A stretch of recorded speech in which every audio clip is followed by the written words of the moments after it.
Hola, ¿qué tal? Entremos de lleno a esta explicación sobre uno de los temas más fascinantes y, seamos honestos, más complejos del psicoanálisis, la metapsicología freudiana. Hoy vamos a desglosar directamente los textos fundamentales de Sigmund Freud. Nuestro objetivo es rastrear cómo viaja nuestra energía psíquica desde que somos bebés hasta que se convierte en la estructura de nuestra mente adulta. Es un recorrido bastante técnico, pero les aseguro que al parafrasear y entender estos conceptos, veremos lo increíble que es la arquitectura de nuestra propia mente. Rápidamente, este es el mapa de ruta que vamos a seguir. Arrancamos con la sexualidad infantil, pasamos por el famosísimo complejo de Edipo y la angustia de castración, para luego entender cómo funcionan las fronteras de la represión, la creación del superyo y, al final, qué onda con el síntoma neurótico. Así que, arrancamos. Punto número 1. La sexualidad infantil. Los cimientos absolutos de nuestra psique. A ver, citando directamente los 3 ensayos de teoría sexual de Freud, tenemos que entender un concepto clave. La sexualidad humana arranca muchísimo antes de que seamos adultos. Al principio no tiene absolutamente nada que ver con la reproducción. Hablamos de pulsiones parciales. Imagínense que son como impulsos fragmentados que buscan placer en zonas súper específicas, como la boca cuando somos bebés. Es un proceso totalmente autorótico, básicamente el cuerpo buscando satisfacción en sí mismo, nada más. Pasemos a la sección 2. El complejo de Edipo, el verdadero conflicto central de esta historia. Como bien detallan las obras completas de Freud, este complejo es un verdadero torbellino emocional. Estamos hablando de deseos incestuosos profundamente reprimidos y al mismo tiempo una hostilidad gigante, casi parricida hacia los padres. Piénsenlo así. En la infancia temprana, toda nuestra energía afectiva, nuestras investiduras libidinales, para usar el término técnico, se dirigen hacia quienes nos cuidan. Y claro, esto genera un choque monumental en el desarrollo. Y fíjense en esto, es verdaderamente impactante cómo la literatura freudiana asocia estos propósitos arcaicos, es decir, el parricidio y el incesto, directamente con el origen de nuestra brújula moral. Básicamente, la culpa humana y la conciencia nacen de aquí. Literalmente son los cimientos de cómo nos comportaremos el resto de nuestras vidas. Lo que nos lleva a la sección 3, la angustia de castración, el momento de crisis y la defensa de la mente.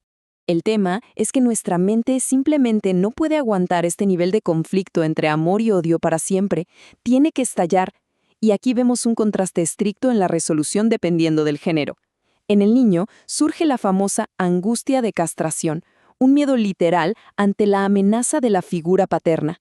Por otro lado, en la niña, el psicoanálisis lo conceptualiza como la envidia del pene. Independientemente de los debates actuales, en el marco clínico de Freud, este es un golpe narcisista brutal.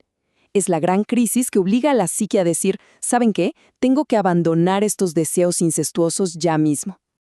Y así llegamos a la sección 4, la tópica de la represión, o cómo la mente construye sus propias fronteras.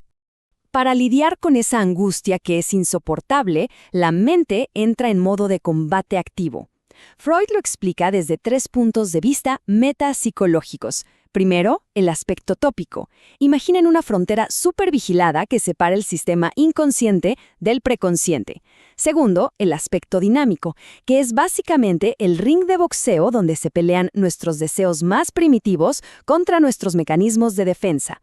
Y tercero, el aspecto económico, que trata sobre cómo nuestra mente administra su energía, restándole fuerza o sustrayendo investidura a las ideas inaceptables.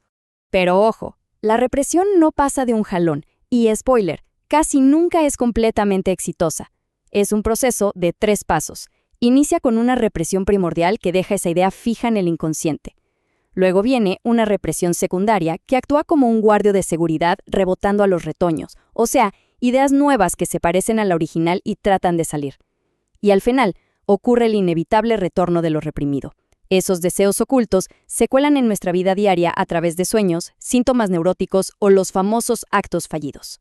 Y para mantener todo esto funcionando, la mente usa un mecanismo fascinante llamado contrainvestidura.